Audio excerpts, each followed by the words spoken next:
Good morning, everybody. Welcome to my channel. If you're brand new, welcome. I hope you'll stick around if you see anything you like. And if you're not new, welcome back, friends. Today I'm going to just talk a little bit about some of the wildlife here on the property where we live, and also I'm going to make a struggle bus budget, saving some money, dinner. A simple, fast, like old school lunchroom dinner.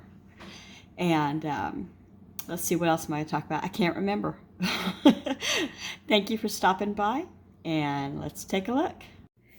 Hi everybody, it's Vlogmas 20, and so we have a lot going on today. And anyway, the big news is here that we have another problem with a deer here. When we woke up, it was late. It was dark and foggy, and the pups, our poodles, sleep in dog beds on either side of us. They're actually like the size of end tables, and they have bars on them so they can see us and we can see them. And anyway, long story short, they slept in this morning until 9 almost, because of how dark and foggy it was, and so we did too. My husband and I, the kids are already gone to work. When we got up, he took the poodles outside to go potty, do their business. And then he let them back in, and I was putzing around in the kitchen making coffee, and I saw a big female deer, no horns. She was laying down behind one of our cars right in front of the kitchen window. And she's big enough and on her side in the grass that I thought, close to the trees, that I thought she was giving birth. But she wasn't. I texted my husband because he was on the property somewhere else, and I said, hey, do you see the big deer in the yard? I think it's having a baby. I don't know when the time of year comes that they have babies, but I think it's in February. I could be very wrong. It's too early. He comes in and he looks and he says, she's hurt. And I said, how can you tell? He said, that's not a deer having a baby. She's in pain, but she's not having a baby. And at that point, she stood up, or tried to stand up, in a panic. And when she did, we could see that one of her back legs was badly injured, and I would say a car hit. I would not another like a predator bite, but cracked differently in 3 places.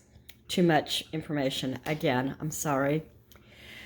I said, oh no, she's not viable at this point. She's going to pass. We need to call State Patrol and/or Fish and Wildlife, and they will issue us a tag to harvest. Well, comes to find out, there's one person manning the phones for that particular thing, and what they do is, and she told me, we don't come out, leave the deer alone. She says to me, now don't go out and try to give it food and water. Don't give it hay, don't give it a blanket. And I said, I'm not going anywhere near it. First, I had to prove it was actually on my property. Okay, I did that. And then she's working hard. She's taking care of fishing licenses. She's doing, nuisance coyotes that are in the school zone, all that kind of stuff. She said, in 24 hours, you'll find that most of the time, they'll shake it off and they'll go back to living. I said, no. When I say this deer had a mangled leg, I mean it's pointing in 3 different directions in 3 different places. She said, oh yeah, they come up from that all the time. They'll be fine. Now, I remember telling people in my birth classes things and them looking at me and going, you're crazy. There is no way. So maybe in this case, I'm acting like a student. It could be. And she's right. This deer is, but here's the kicker. She says to me, she says to me, yeah, that leg will just fall off. And I said, the leg will fall off. And she said, yes, it will. With time, it'll fall off. Sometimes it'll just dangle behind them. And I did not laugh, but I wanted to. And I said, you know, I have seen a whole lot of deer, and I have never seen a three-legged deer. She didn't think that was funny. I really meant it to be funny. She said, it happens. Okay. She sounded like she really knew it. She had what was going on. So this was at 8 o'clock this morning. It's 2 o'clock in the afternoon. That poor deer is still laying down out there in the rain. Every once in a while it tries to get up, and it can't. It can't support its weight on the three legs. Right now anyway. You know, I'm not willing to bet. But anyway, so in 24 hours, if it hasn't died, I'm welcome to call them back. I'm going to try to get a picture for you. All right, on a happier note, I got the most beautiful Christmas cards in the mail, and I never did show them. So this one came from a dear friend that lives in town. We've known each other since we were 19 years old, and we're both in our 60s now, so long time. And she just gave some news in here, personal news and stuff like that. So I'm not gonna, her name is Carol. There you go. This one came from a sweet relative in Alabama, or maybe it was Georgia. You know, some of them live in Alabama, some live in Tennessee, and some live in Georgia. So, and it's all at the corner there, you know, where they all kind of touch the three corners of the state. So this one and this one are from a family, and they're precious cards. And this one has that kind of, you can't see it, but it glitters when you move it. Really pretty. And hold on now, let me see, because I've forgotten. Oh my goodness, I see. Lydia, you sent the prettiest card. It's real Christmassy, and she sent a note, and she didn't just send a note. She sent me a bunch of little sticker things. This was my favorite. I picked it out. My nails are dark green. They're not black. I thought they'd look more green than black, but they don't. Anyway, she confidently trusts the Lord to take care of her. Psalm 112:7. So chapter 112, verse 7.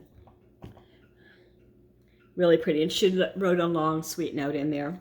And the last one, Melanie, that's who I want to go. A Godly Home, Melanie sent this. And it's so funny because I sent out several vintagey looking, you know, reproductions.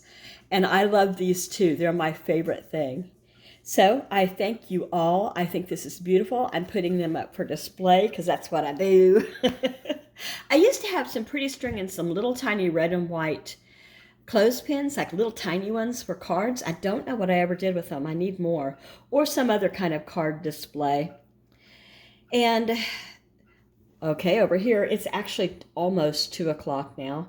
And this is what I'm having. They were in the air fryer, so some got a little warm, a little toasty there. They're just veggie, like egg rolls, I think. I don't think there's any meat in these. More like spring rolls. And I got some sauce here. It is the, I don't know, Chungking or something like that brand. It's sweet and spicy is what its flavor is supposed to be. So that's my lunch, and I've got my trusty Milo's Zero Sugar. And I think if you saw yesterday's Costco haul, you would see that I said I was going to make, or send, because I bought it at Costco, chicken Alfredo for a potluck. One of the kids is having at lunch tomorrow.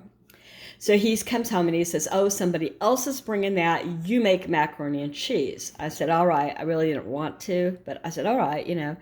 And then it dawned on me while I was watching Acre Homestead. Love her channel. She's actually in Washington too. I think more down toward Oregon. She was going to be making some funeral potatoes, and I'm going to be making some funeral potatoes too. If you've never had those, hang out more and you will see the recipe and see me make them. So here comes more. Hey, what's for dinner? We're having open-faced potato, no, wait, let me try again. Open-faced chicken sandwiches with mashed potatoes, bread, and gravy. Does that make sense? It's like a school lunch, old cafeteria thing they used to give us. And I'm going to make this in my Instant Pot because it's super easy. You don't have to peel these potatoes. I'm just using russets, but I chose to. And 1 cup of water in the bottom here. And my steamer basket, or you can use any other basket that you use with yours. I have 3. One's I use for eggs and one I use for potatoes, and I don't remember what the other one is. Anyway, I think it goes 8 minutes. I'm going to have to look and remind myself.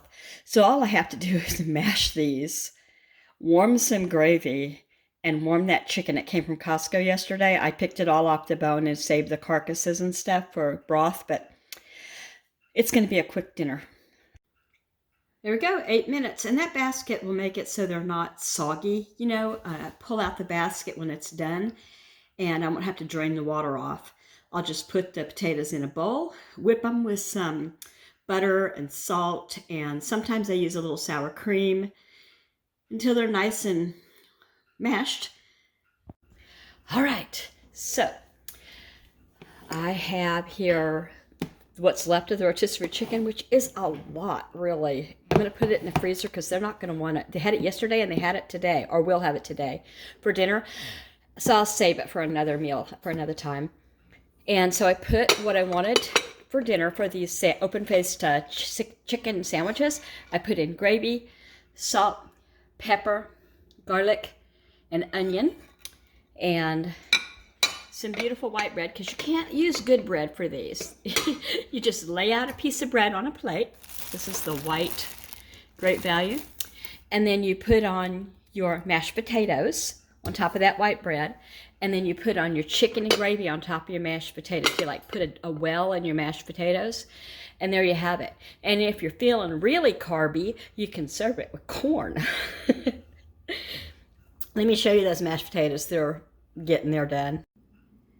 We're halfway there, so I'm going to get the stuff out so that I can mix those together, and I'll put those in an oven-safe container as well and stick them in the oven. I'm going to mix the potatoes in a bowl and then put them in this 9 by 13-ish pan and stick them in the oven with the chicken and the gravy. There's what I used, a value size Heinz Homestyle gravy. I think this is a budget meal because the chickens were cheap at Costco, and I still haven't gone through the 2 of them, and this is going to be day 3 tomorrow if I serve it, but I'm not. It's going in the freezer. Anyway, this was probably more than I should have paid because most people make their own gravy. I use a stick of butter, some sour cream, some milk, some salt, some pepper. 5 pounds of taters. By the way, this went 8 minutes. They were big, and I didn't cut them up enough. I just cut big potatoes in half. I don't know what I was thinking. So I put let me show you, put a pokey through the one on top, and it still had some, pressure to it. So I put it in for another 6 minutes, and it came to pressure right away, no problem. Just start it over. If you don't like your result, start over. What I do is I take the lid to the sink and let any condensation on the lid drip out so that it will reseal again quickly, and it did. It sealed and went to pressure in like a minute. It was fast. Well, here we go. And these mashed potatoes turned out just beautiful once I gave them a little bit more time. They're perfect. So I'm going to stick them in the baking dish, put them next to the chicken, and we'll be good to go. Here it is. Bread, gravy, mashed potatoes, and corn. It's a carb delight, and the kids are glad to see it. And it's a budget-friendly meal.